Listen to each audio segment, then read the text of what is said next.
कल्पना कीजिए, एक ऐसा विमान जिसमें 165 लोग सवार हैं और कुछ ही घंटों में वह सभ्यता से हजारों किलोमीटर दूर दुनिया के सबसे खतरनाक जंगल अमेजन के बीचों बीच गिर जाता है।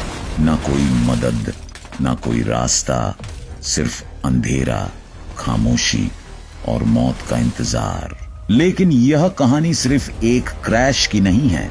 यह कहानी है 437 दिनों तक इंसान और प्रकृति के बीच चली सबसे खौफनाक जंग की। 30 जनवरी 1979, लॉस एंजेल्स इंटरनेशनल एयरपोर्ट। रात का समय, रोशनी से जगमगाता रनवे और एक विमान अपनी लंबी यात्रा के लिए तैयार। यह था वरीग फ्लाइट 967, एक शानदार बोइंग 707। उस दौर में यह विमान सिर्फ एक मशीन नहीं बल्कि भरोसे और तकनीक का प्रतीक था। रात 8:23 पर विमान ने उड़ान भरी। अंदर 165 लोग, 153 यात्री और 12 क्रू सदस्य। हर सीट पर एक कहानी थी। कोई परिवार छुट्टियों के बाद घर लौट रहा था, कोई बिजनेस मीटिंग के सपनों के साथ सफर कर रहा था, तो कोई अपने अपनों से मिलने के लिए बेताब था। विमान को उड़ा रहे थे कैप्टन गिलबर्टो, एक अनुभवी पायलट जिनके पास 23,000 घंटे की उड़ान का अनुभव था। उनकी आवाज में आत्मविश्वास था और आंखों में एक शांत विश्वास। आसमान बिल्कुल साफ था। विमान 35,000 फीट की ऊंचाई पर लगभग 900 किलोमीटर प्रति घंटे की रफ्तार से आगे बढ़ रहा था। केबिन के अंदर कुछ यात्री सो चुके थे, कुछ फिल्म देख रहे थे और कुछ खिड़की से नीचे फैले बादलों को निहार रहे थे। सब कुछ परफेक्ट था, इतना परफेक्ट कि किसी को अंदाजा भी नहीं था कि आने वाले कुछ घंटे उनकी जिंदगी हमेशा के लिए बदलने वाले हैं। उड़ान को लगभग 7 घंटे बीत चुके थे। विमान अब अमेजन के विशाल और अंधेरे जंगल के ऊपर था। नीचे सिर्फ काले पेड़ों का अंतहीन समंदर, ऊपर गहरी रात। अचानक मौसम ने करवट ली। एक अजीब सी खामोशी के बाद विमान के उपकरण झिलमिलाने लगे। मैग्नेटिक स्टॉर्म ने नेविगेशन सिस्टम को प्रभावित कर दिया। कंपास गलत दिशा दिखाने लगा, इंडिकेटर गड़बड़ाने लगे। कैप्टन गिलबर्टो ने स्थिति संभालने की कोशिश की, लेकिन इससे पहले कि वे कुछ समझ पाते, एक तेज बिजली की चमक आसमान को चीरती हुई गुजरी और उसी पल रेडियो सिस्टम पूरी तरह बंद हो गया। अब विमान दुनिया से पूरी तरह कट चुका था। केबिन में बैठे यात्रियों को अभी तक कुछ पता नहीं था। वे अपनी सीटों पर आराम से बैठे थे, लेकिन कॉकपिट में तनाव बढ़ चुका था। धीरे धीरे इंजन की आवाज बदलने लगी, फ्यूल की समस्या सामने आने लगी। एक एक करके इंजन जवाब देने लगे, लाइट्स हल्की होने लगी और फिर अंधेरा छा गया। अब विमान बिना दिशा, बिना संपर्क अमेजन के खतरनाक आसमान में भटक रहा था। और तभी कैप्टन की गंभीर आवाज गूंजी, ब्रेस फॉर इम्पैक्ट। सुबह के लगभग 3:45 बजे। अंधेरे में डूबा हुआ आसमान और तेजी से नीचे गिरता विमान। कॉकपिट में सन्नाटा था और केबिन में चीखें। विमान अब नियंत्रण से बाहर था। नीचे क्या है कोई नहीं देख पा रहा था। और फिर एक भयानक झटका, लेकिन यह जमीन नहीं थी। विमान अमेजन के विशाल पेड़ों की ऊंची छतरी से टकराया। मोटी शाखाएं एक एक कर टूटती गईं, जैसे वे मौत को धीमा करने की कोशिश कर रही हों। विमान सीधा नहीं गिरा, बल्कि पेड़ों पर फिसलता हुआ टुकड़ों में बंटने लगा। पहले पंख टूटे, फिर शरीर 3 हिस्सों में बिखर गया। हर तरफ धातु की आवाजें, टूटते शीशे और दर्द भरी चीखें। लेकिन एक चमत्कार हुआ। फ्यूल लगभग खत्म हो चुका था और इस वजह से विमान में आग नहीं लगी। चारों तरफ सिर्फ अंधेरा, टूटा हुआ मलबा और घायल लोगों की कराह। 165 लोगों में से कई लोग उस टक्कर में ही मर चुके थे। लेकिन जब धीरे धीरे लोगों ने खुद को संभाला तो एक हैरान कर देने वाली सच्चाई सामने आई। 118 लोग अभी भी जिंदा थे। उन्हें नहीं पता था कि असली डर अब शुरू होने वाला है। सुबह की पहली किरण जैसे ही घने पेड़ों के बीच से जमीन तक पहुंची, उसने एक ऐसा मंजर दिखाया जिसे देखकर किसी का भी दिल कांप जाए। चारों तरफ बिखरा हुआ विमान का मलबा, घायल लोग और मौत की खामोशी। जो लोग जिंदा बचे थे वे धीरे धीरे एक जगह इकट्ठा होने लगे। किसी के हाथ टूटे थे, किसी के सिर से खून बह रहा था और कुछ लोग इतने घायल थे कि हिल भी नहीं पा रहे थे। सबसे पहले उन्होंने मृत लोगों को इकट्ठा किया और वहीं जंगल की मिट्टी में दफना दिया। यह सिर्फ शुरुआत थी, अब उन्हें जीने की लड़ाई लड़नी थी। कैप्टन गिलबर्टो ने स्थिति संभाली। उन्होंने सभी बचे हुए लोगों को अलग अलग टीमों में बांटा। एक टीम घायलों का इलाज करेगी, दूसरी टीम पानी और खाने की तलाश करेगी और तीसरी टीम सुरक्षा का ध्यान रखेगी। लेकिन जल्द ही उन्हें एहसास हुआ कि असली दुश्मन जंगल के जानवर नहीं बल्कि प्यास और भूख हैं। विमान में बचा खाना 118 लोगों के लिए सिर्फ कुछ दिनों का था। पानी की तलाश में कुछ लोग पास की नदी तक पहुंचे, लेकिन उन्हें यह नहीं पता था कि यह पानी साफ नहीं बल्कि खतरनाक था। इस अनजान जंगल में हर फैसला जिंदगी और मौत के बीच का फर्क बनने वाला था और उनकी असली परीक्षा अब शुरू हुई थी। जंगल में बिताए कुछ ही दिन और हालात तेजी से बदलने लगे।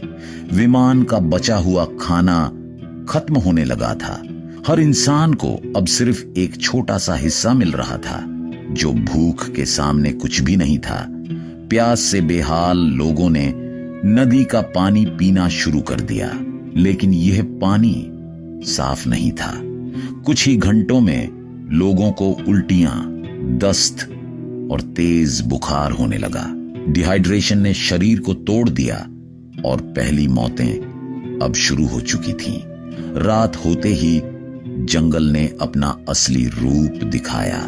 मच्छरों के झुंड शरीर पर ऐसे टूट पड़े जैसे खून के प्यासे हों। उनके काटने से शरीर सूजने लगा और कई लोग मलेरिया और डेंगू जैसी बीमारियों से ग्रस्त हो गए। लेकिन सबसे खतरनाक थे बुलेट एंट्स। उनका एक डंक गोली लगने जैसा दर्द देता था।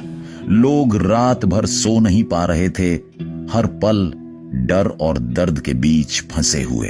अब यह सिर्फ जिंदा रहने की कोशिश नहीं थी, यह एक धीमी मौत का इंतजार बन चुका था। कमजोर शरीर, बीमार लोग और खत्म होती उम्मीद।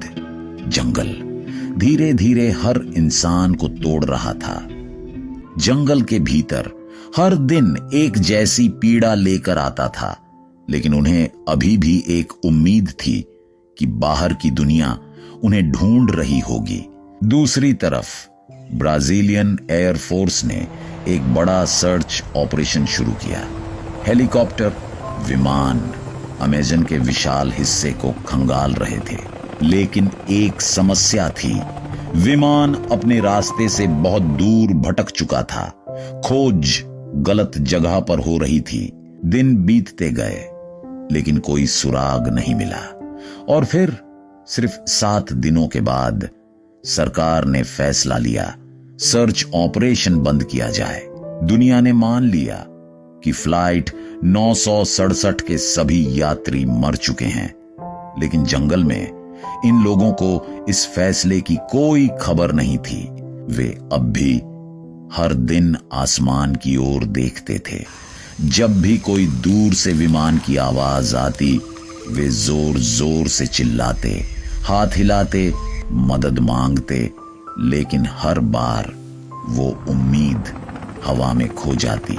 कुछ लोगों का भरोसा टूटने लगा था, कुछ ने हार मान ली थी और कुछ अब भी किसी चमत्कार का इंतजार कर रहे थे।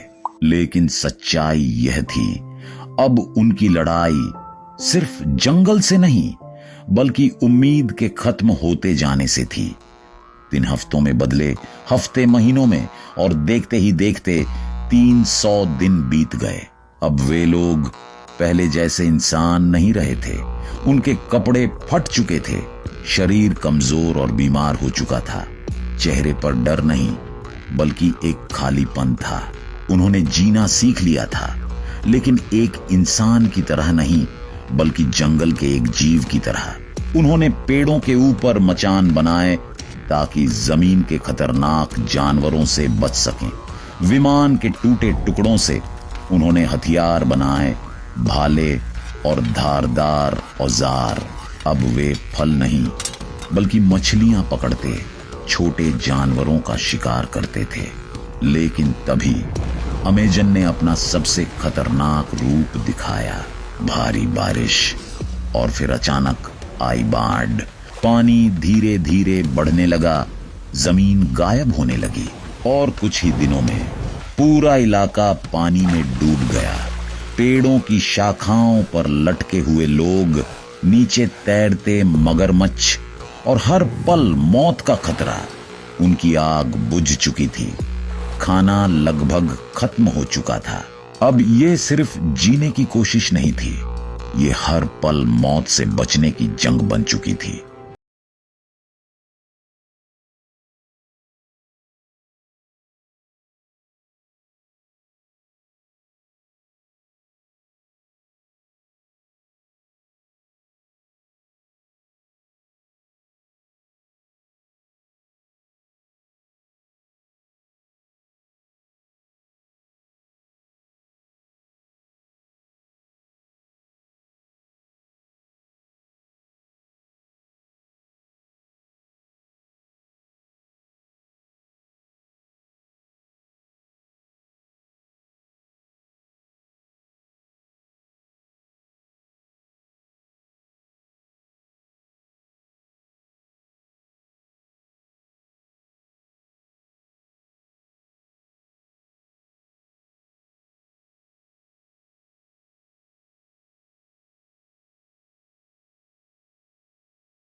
बहुत भारी थी। कैप्टन गिलबर्टो गंभीर रूप से घायल हो चुके थे।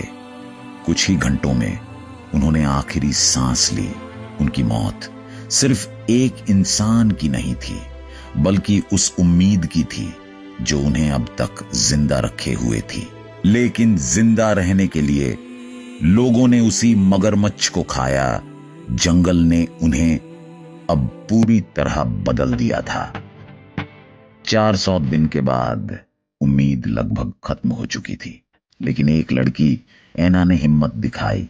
20 लोग जंगल से निकल पड़े, बिना रास्ते, बिना सहारे। दिनों तक चलते रहे, भूख, दर्द और डर के बीच। और फिर 435वें दिन उन्हें एक प्लास्टिक की बोतल मिली, इंसान का पहला निशान। 437वें दिन उन्हें मदद मिल गई।